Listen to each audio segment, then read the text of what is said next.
아침 6시. 알람이 울리기도 전에 눈이 떠집니다. 수십 년 동안 몸에 배어버린 습관이지요. 그런데 오늘도 일어나야 할 이유가 없습니다. 출근할 곳이 없으니까요. 그래서 그냥 누워 있습니다. 천장을 바라봅니다. 시계는 6시 10분, 6시 20분, 6시 30분. 시간이 흐르는데 이상하게 하루가 시작되지 않는 느낌입니다. 혹시 이런 경험 있으신가요? 오랜만에 만난 지인이 물었습니다. 요즘 뭐 하세요? 대답이 바로 나오지 않았습니다. 예전 같으면 회사에서 이런 일 하고 있지 하고 자연스럽게 말했을 겁니다. 그런데 이제는 뭐라고 해야 할지 모르겠습니다. 그냥 집에 있어요. 그 말이 입 밖으로 나오는 순간 왠지 내가 작아지는 느낌이 들었습니다. 명함을 건넬 일이 없어졌습니다. 직함이 사라졌습니다. 아무도 부장님, 과장님, 선생님 하고 부르지 않습니다. 이름 석자만 남았습니다. 그런데 그 이름 석자가 예전보다 가볍게 느껴집니다. 이상한 일이지요. 이름은 태어날 때부터 있었던 건데 직함이 사라지고 나니까 오히려 이름마저 힘을 잃은 것 같습니다. 가족들 앞에서도 그렇습니다. 예전에는 집에 들어오면 아버지 오셨다, 어머니 오셨다 하며 분위기가 달라졌습니다. 바깥에서 일하고 돌아온 사람, 가장의 무게, 그런 게 있었습니다. 지금은 어떤가요? 하루 종일 집에 있습니다. 밥 먹고, 텔레비전 보고, 잠깐 산책하고, 또 밥 먹습니다. 가족들은 익숙해졌습니다. 아무도 특별히 신경 쓰지 않습니다. 당연한 일이지요. 그런데 가끔, 아주 가끔, 내가 여기 있어도 되는 건가? 그런 생각이 스칩니다. 말로 꺼내기는 부끄럽습니다. 누구한테 하소연할 것도 아닙니다. 그냥 혼자 조용히 느끼는 감정입니다. 식탁에 앉아 있는데 문득 내가 투명인간이 된 것 같은 순간. 거실에서 텔레비전을 보는데 아무도 말을 걸지 않는 오후. 그 고요함이 예전과는 다르게 느껴집니다. 예전에는 바빴습니다. 아침에 눈 뜨면 해야 할 일이 있었습니다. 회의가 있고, 보고서가 있고, 전화가 오고, 사람을 만났습니다. 정신없이 하루가 지나갔습니다. 퇴근하면 피곤했습니다. 주말이 기다려졌습니다. 은퇴하면 좋겠다, 쉬고 싶다, 그런 생각도 했습니다. 그런데 막상 그 시간이 오니까요. 뭘 해야 할지 모르겠습니다. 쉬고 싶었던 게 아니라 그냥 잠깐 멈추고 싶었던 건지도 모릅니다. 완전히 멈춰버리고 나니까 오히려 불안합니다. 마트에 갑니다. 장을 봅니다. 계산대에서 카드를 내밉니다. 직원이 말합니다. 감사합니다. 고객님. 고객님. 그 호칭이 어색합니다. 어디서든 고객님이고 어르신이고 손님입니다. 누구도 나를 특별하게 부르지 않습니다. 평일 오후 카페에 앉아 있습니다. 젊은 사람들이 노트북을 펴고 일을 합니다. 전화를 받고 뭔가를 논의합니다. 바쁘게 움직입니다. 나는 커피 한 잔을 앞에 두고 앉아 있습니다. 할 일이 없습니다. 예전에는 나도 저랬습니다. 언제부터 이쪽으로 온 걸까요? 이런 감정들 혹시 느끼고 계신가요? 퇴직하고 나서 왠지 모르게 찾아오는 이 공허함. 아무것도 잘못한 게 없는데 자꾸 위축되는 마음. 사람들 앞에 서면 예전만큼 당당하지 못한 느낌. 나는 지금 어떤 사람인가? 라는 질문. 오늘 이 시간에는 이 감정에 대해 이야기해 보려 합니다. 이 공허함이 왜 찾아오는지, 우리는 왜 이렇게 느끼게 되었는지, 그리고 이 마음을 어떻게 바라볼 수 있는지. 독일의 철학자 쇼펜하우어의 생각을 빌려 천천히 들여다보겠습니다. 퇴직 이후 공허함의 정체. 우리는 어릴 때부터 질문을 받았습니다. 넌 커서 뭐가 되고 싶니? 이 질문은 참 자연스러운 것처럼 보입니다. 아이에게 꿈을 물어보는 것, 미래를 상상하게 하는 것. 그런데 이 질문 안에는 아주 은밀한 전제가 숨어 있습니다. 뭐가 되어야 한다는 것. 그냥 존재하는 것만으로는 부족하다는 것. 무언가가 되어야 비로소 가치가 생긴다는 것. 우리는 이 질문을 받으며 자랐습니다. 학교에 다닐 때는 학생이었습니다. 졸업하고 취직하면 직장인이 됩니다. 승진하면 대리, 과장, 부장이 됩니다. 결혼하면 남편이 되고 아내가 됩니다. 아이가 태어나면 아버지가 되고 어머니가 됩니다. 끊임없이 무언가가 되어왔습니다. 그리고 그 역할들이 나를 설명해 주었습니다. 저는 어느 회사에서 무슨 일을 합니다. 이 한 문장이면 충분했습니다. 사람들은 고개를 끄덕였습니다. 아, 그런 사람이구나. 이해했습니다. 나 역시 그 역할 안에서 편안했습니다. 내가 누구인지 설명할 필요가 없었습니다. 역할이 나를 대신 설명해 주었으니까요. 그런데 퇴직이라는 것은 그 역할이 사라지는 일입니다. 수십 년 동안 나를 설명해 주던 것이 어느 날 갑자기 없어집니다. 명함이 사라집니다. 직함이 사라집니다. 출근할 곳이 사라집니다. 해야 할 일이 사라집니다. 그러면 남는 것은 무엇인가요? 나라는 사람. 이름 석자. 그런데 이상합니다. 그 이름 석자가 텅 비어 있는 것처럼 느껴집니다. 왜일까요?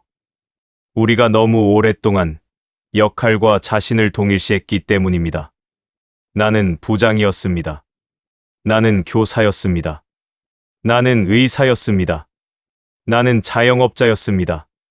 그 역할이 곧 나였습니다. 나는 무슨 일을 하는 사람이라는 것이 나의 정체성이었습니다. 그래서 그 역할이 사라지면 정체성도 함께 흔들립니다. 내가 누구인지 모르겠다는 느낌. 이것이 퇴직 이후 찾아오는 공허함의 정체입니다. 그냥 할 일이 없어서 심심한 게 아닙니다. 나를 설명해 주던 것이 사라졌기 때문에 혼란스러운 것입니다. 거울을 봅니다. 얼굴은 그대로입니다. 팔다리도 있고 눈, 코, 입도 있습니다. 그런데 나는 누구인가라고 물으면 대답이 바로 나오지 않습니다. 사회적으로 인정받던 것이 사라졌습니다. 예전에는 회의에 들어가면 사람들이 의견을 물었습니다. 결정권이 있었습니다. 책임도 있었지만 권한도 있었습니다.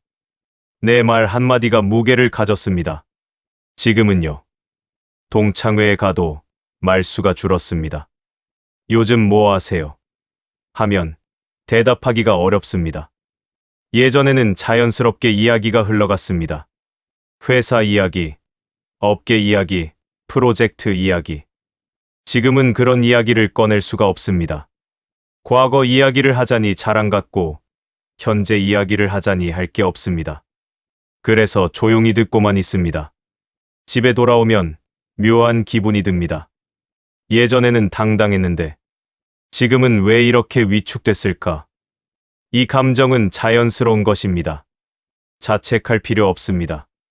우리가 살아온 사회가 그렇게 만들어 놓았기 때문입니다.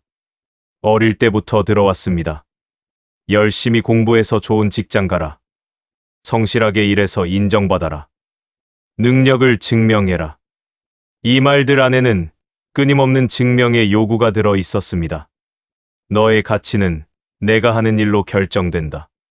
너의 가치는 내가 받는 인정으로 결정된다. 너의 가치는 내가 이룬 성과로 결정된다. 우리는 이 메시지를 듣고 자랐습니다. 그리고 그 기준에 맞추어 살았습니다. 열심히 했습니다. 인정받으려 노력했습니다. 성과를 냈습니다. 그리고 그 안에서 나름의 자부심을 느꼈습니다. 그런데 퇴직은 그 시스템에서 빠져나오는 일입니다. 더 이상 성과를 낼 곳이 없습니다. 더 이상 인정받을 구조가 없습니다. 그러면 가치는 어디서 오는가요?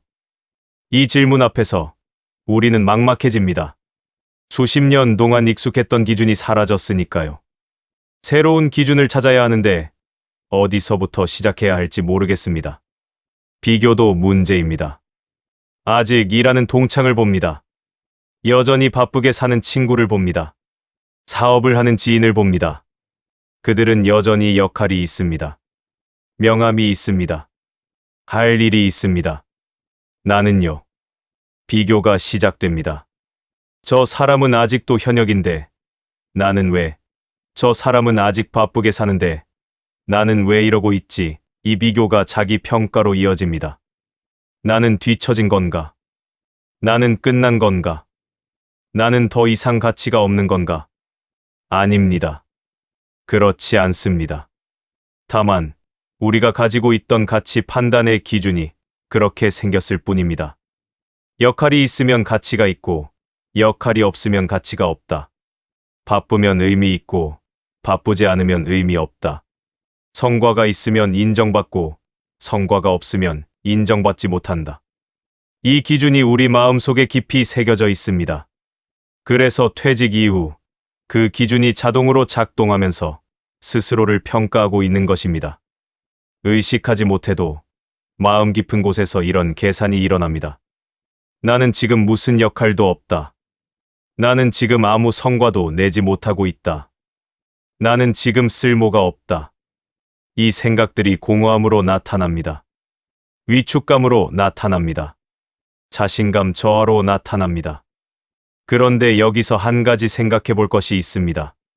그 기준, 정말 맞는 걸까요?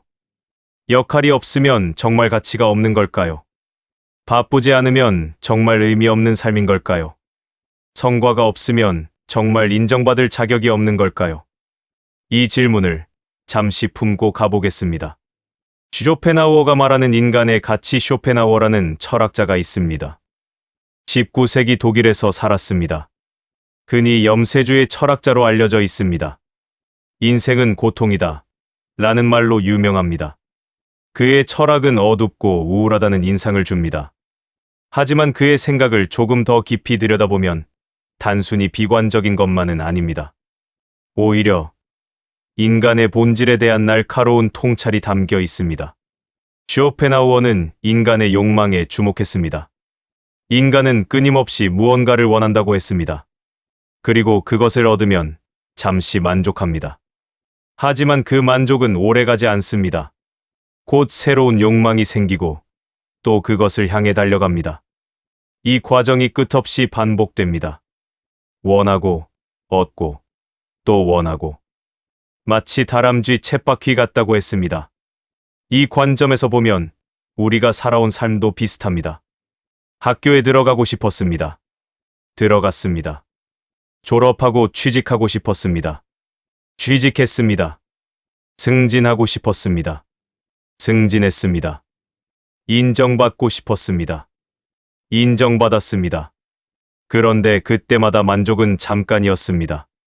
곧 다음 목표가 생겼습니다. 더 높은 자리, 더 큰 성과, 더 많은 인정. 쉬지 않고 달려왔습니다. 그리고 퇴직. 달리던 길이 끊겼습니다. 더 이상 향할 곳이 없습니다. 목표가 사라졌습니다.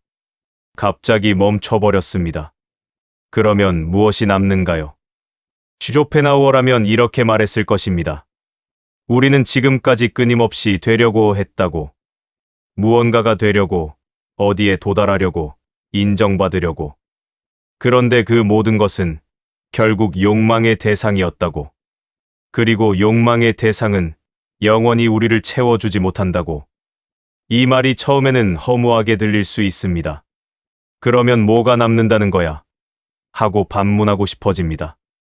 그런데 조금 더 생각해보면 다른 의미가 보입니다.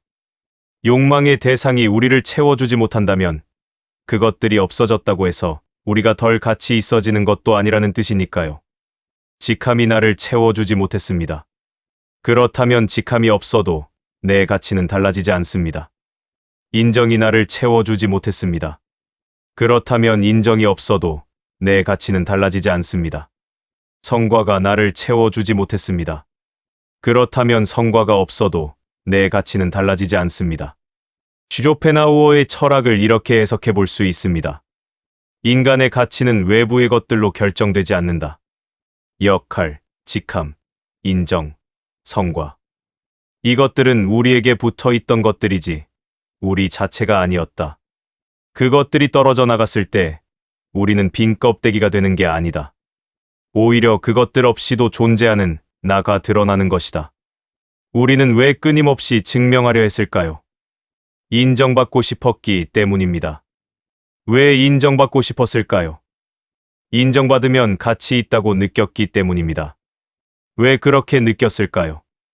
사회가 그렇게 가르쳤기 때문입니다. 하지만 생각해보면 이상한 일입니다. 왜 나의 가치를 남이 인정해줘야 하는 걸까요? 왜 내가 어떤 역할을 해야 비로소 가치가 생기는 걸까요? 태어났을 때 우리는 아무 역할도 없었습니다. 아무것도 증명하지 않았습니다. 아무 성과도 없었습니다. 그런데 부모님은 우리를 보며 기뻐했습니다. 그냥 존재하는 것만으로 충분했습니다. 그 시절에 우리는 가치가 없었던 걸까요? 아닙니다. 존재 그 자체로 가치가 있었습니다. 그런데 자라면서 그걸 잊어버렸습니다. 뭔가를 해야 가치 있다고 배웠습니다. 뭔가가 되어야 인정받는다고 배웠습니다. 그 배움이 너무 강력해서 존재 자체의 가치를 잊어버렸습니다. 쇼펜하우어는 이런 말을 한 적이 있습니다. 대부분의 사람들은 자신의 바깥에서 행복을 찾으려 한다고. 재산에서, 지위에서, 명예에서. 하지만 그런 것들은 언제든 사라질 수 있다고.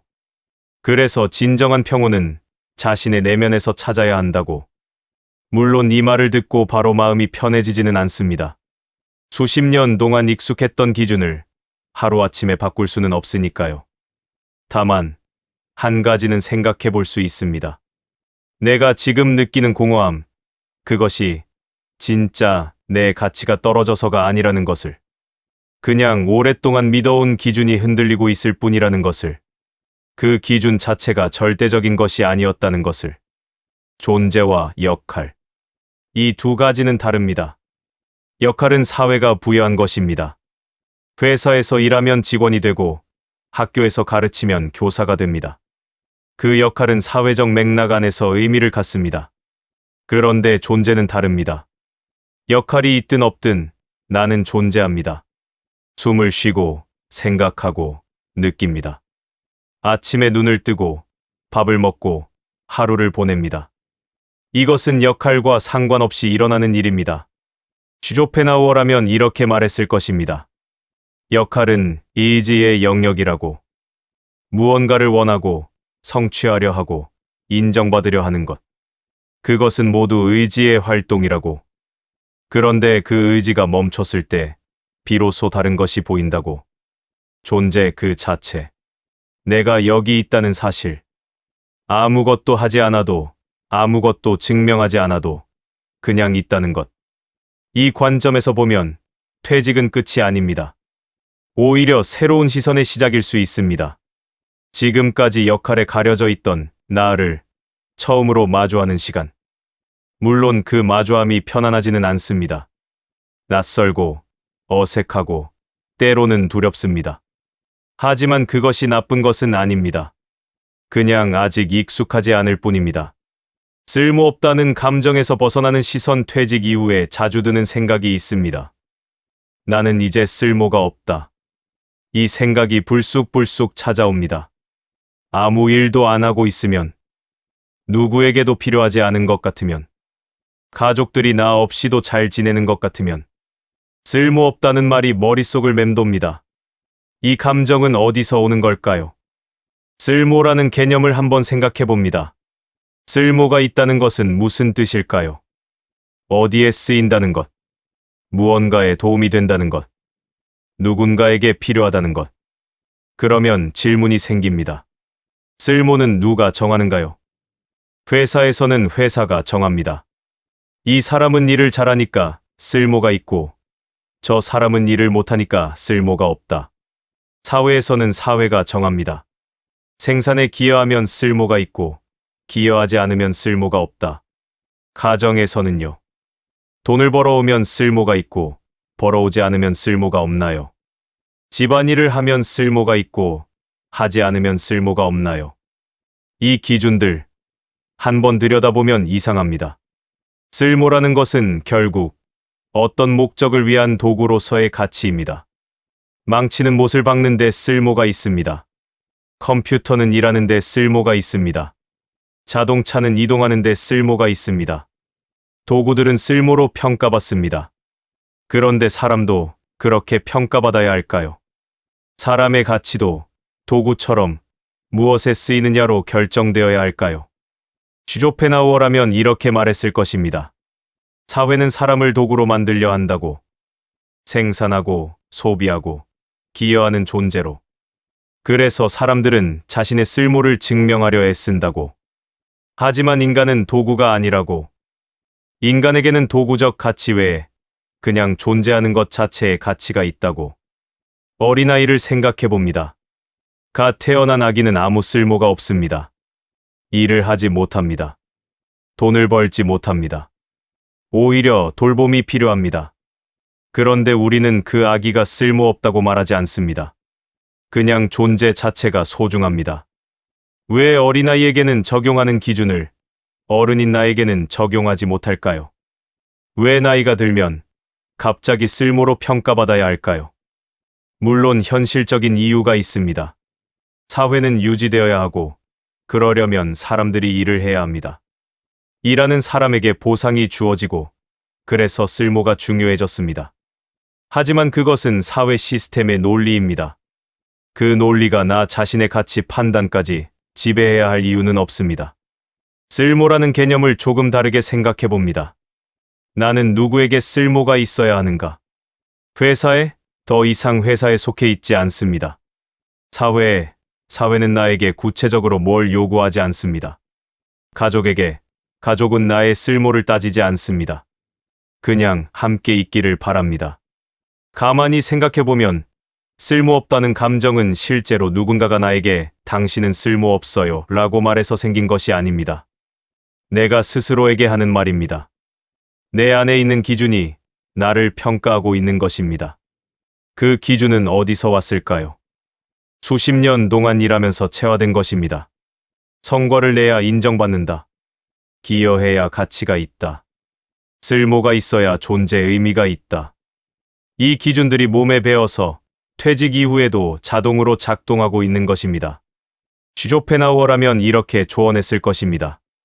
그 기준에서 한 발 물러서라고.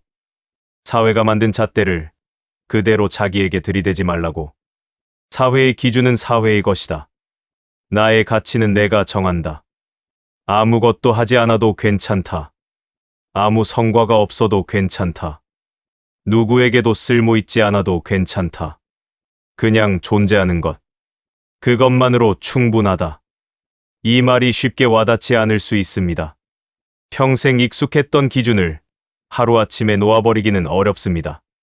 다만 조금씩 연습해 볼 수는 있습니다.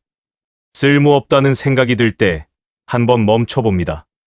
그리고 물어봅니다. 이 기준, 누가 정한 거지? 내가 정한 건가? 아니면 어디선가 배운 건가? 이 기준이 정말 맞는 건가? 나는 정말 쓸모로 평가받아야 하는 존재인가? 이 질문들을 던져보는 것만으로도 조금 다른 시선이 열릴 수 있습니다. 쓸모라는 감옥에서 한 발짝 빠져나올 수 있습니다. 실천적 사유 파트 괜찮다는 것. 여기서 몇 가지 마음의 방향을 이야기해 보려 합니다. 해야 할 것들의 목록이 아닙니다. 이렇게 살아야 한다는 지침이 아닙니다. 그냥 이런 생각을 품어보면 어떨까 하는 제안입니다. 첫 번째, 아무것도 증명하지 않아도 괜찮습니다. 지금까지 충분히 증명했습니다. 수십 년 동안 일했습니다. 가정을 꾸렸습니다. 자녀를 키웠습니다. 책임을 다했습니다. 더 이상 뭘 증명해야 하나요? 이제는 증명의 시간이 아닙니다. 그냥 있어도 되는 시간입니다. 누군가에게 보여줄 필요 없습니다. 인정받을 필요 없습니다.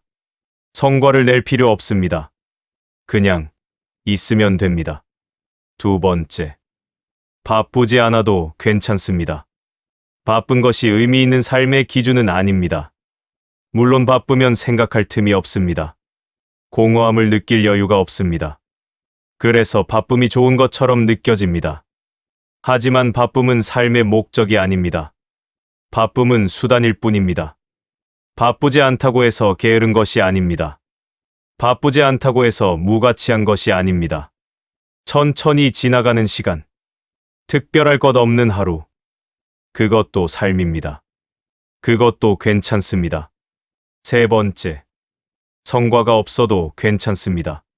퇴직 이후에 뭔가 해야 할 것 같은 압박이 있습니다. 취미를 가져야 할 것 같고, 새로운 일을 시작해야 할 것 같고, 뭔가를 배워야 할 것 같고, 봉사를 해야 할 것 같습니다. 물론 그런 것들이 좋을 수 있습니다. 하지만 해야 한다는 의무감으로 하면 또 다른 짐이 됩니다. 또다시 성과를 내야 하는 상황이 됩니다. 그러지 않아도 됩니다. 특별히 하는 일 없이 지내도 괜찮습니다. 뭔가를 이루지 않아도 괜찮습니다. 그냥 하루하루 지나가는 것. 그것만으로 충분합니다. 네 번째, 도움이 되지 않아도 괜찮습니다. 누군가에게 도움이 되어야 가치 있다는 생각. 그 생각도 내려놓아 봅니다. 도움이 되면 좋지요. 하지만 도움이 안 된다고 해서 가치가 없는 것은 아닙니다. 가족에게 짐이 되는 것 같은 느낌이 들 때가 있습니다. 하지만 가족은 그렇게 생각하지 않을 수 있습니다. 그리고 설령 그렇게 느끼더라도 그것이 나의 가치를 결정하지는 않습니다. 나는 도움이 되기 위해 존재하는 것이 아닙니다. 그냥 존재하는 것입니다. 다섯 번째, 과거와 비교하지 않아도 괜찮습니다. 예전에는 이랬는데 지금은 이렇다. 이런 비교가 자꾸 일어납니다. 예전에는 바빴는데 지금은 한가하다.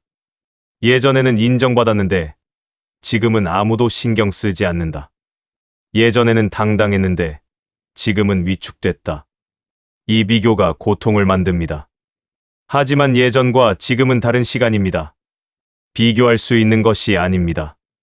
예전은 예전이고 지금은 지금입니다.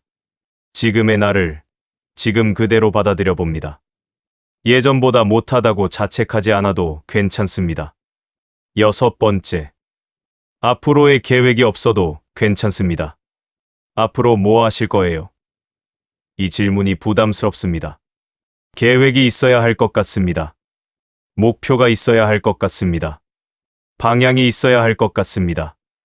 하지만 없어도 됩니다. 지금 당장 뭘 해야 할지 모르겠어도 됩니다. 인생의 후반부가 반드시 계획대로 흘러가야 하는 것은 아닙니다. 흘러가는 대로 두어도 됩니다. 어디로 갈지 모르는 채로 걸어가도 됩니다. 그것도 하나의 방식입니다. 그것도 괜찮습니다. 이 모든 것들을 한 문장으로 요약하면 이렇습니다. 지금 이대로 괜찮습니다. 아무것도 하지 않아도, 아무것도 이루지 않아도, 누구에게도 인정받지 못해도, 그냥 여기 있는 것.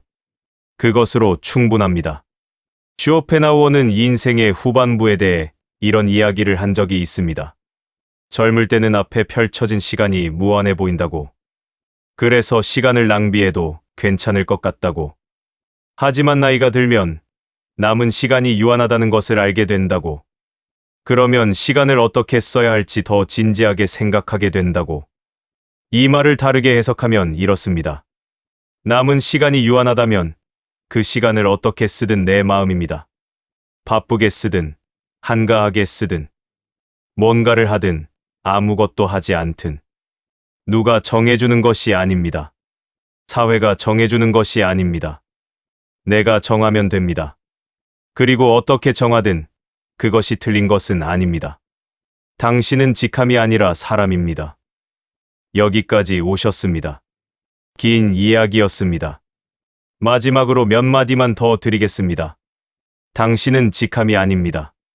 부장이었든, 과장이었든, 사장이었든, 교사였든, 의사였든, 공무원이었든, 그 직함은 당신이 했던 역할입니다.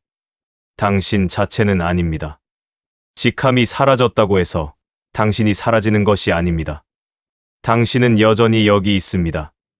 당신은 성과가 아닙니다. 무엇을 이루었든, 무엇을 남겼든, 그것은 당신이 한 일입니다. 당신 자체는 아닙니다. 성과가 없어도 당신은 존재합니다. 당신은 쓸모가 아닙니다. 누구에게 도움이 되었든, 되지 않았든, 그것은 당신의 행위입니다. 당신 자체는 아닙니다. 쓸모가 없어도 당신의 가치는 달라지지 않습니다. 당신은 사람입니다. 그냥 사람입니다.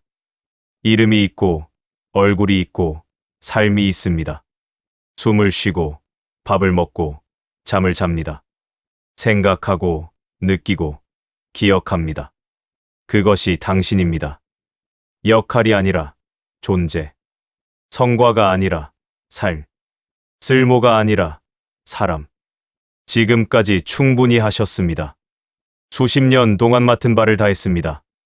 힘들 때도 버텼습니다. 책임질 것들을 책임졌습니다. 가정을 지켰습니다. 일을 했습니다. 사람들과 관계를 맺었습니다. 이제 더 이상 증명하지 않아도 됩니다. 이미 충분히 했습니다. 이제는 그냥 계셔도 됩니다. 아무것도 하지 않아도 됩니다. 하고 싶은 것만 해도 됩니다. 아무것도 하고 싶지 않으면 그것도 됩니다. 퇴직 이후의 시간은 증명의 시간이 아닙니다. 존재의 시간입니다. 해야 할 것들의 목록으로 채우는 시간이 아닙니다. 그냥 흘러가는 시간입니다. 그 시간 속에서 천천히 숨 쉬시면 됩니다. 공허함이 찾아오면 그냥 느끼시면 됩니다. 없애려 하지 않아도 됩니다. 그 감정도 자연스러운 것이니까요. 위축되는 느낌이 들면 그냥 인정하시면 됩니다. 이기려 하지 않아도 됩니다. 그 감정도 지나가니까요.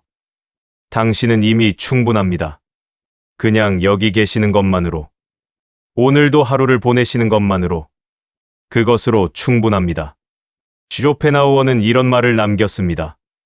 인생의 저녁 무렵에는 낮 동안 있었던 일들이 어떻게 보이는지 알게 된다고. 아침에는 미처 몰랐던 것들을 저녁이 되어서야 이해하게 된다고. 지금 이 시간이 인생의 저녁이라면 낮 동안 당신이 해온 일들을 조용히 돌아보시면 됩니다. 다 잘했다고 말하지 않아도 됩니다. 다 의미 있었다고 말하지 않아도 됩니다. 그냥 그랬구나. 그렇게 살았구나. 그것으로 됩니다. 당신의 삶은 당신 것입니다. 남이 평가하는 것이 아닙니다. 사회가 점수 매기는 것이 아닙니다. 당신이 살아온 것, 그것이 당신의 삶입니다. 그리고 그 삶은 이미 충분히 가치 있습니다. 직함 없이도, 성과 없이도, 쓸모 없이도 당신은 괜찮습니다.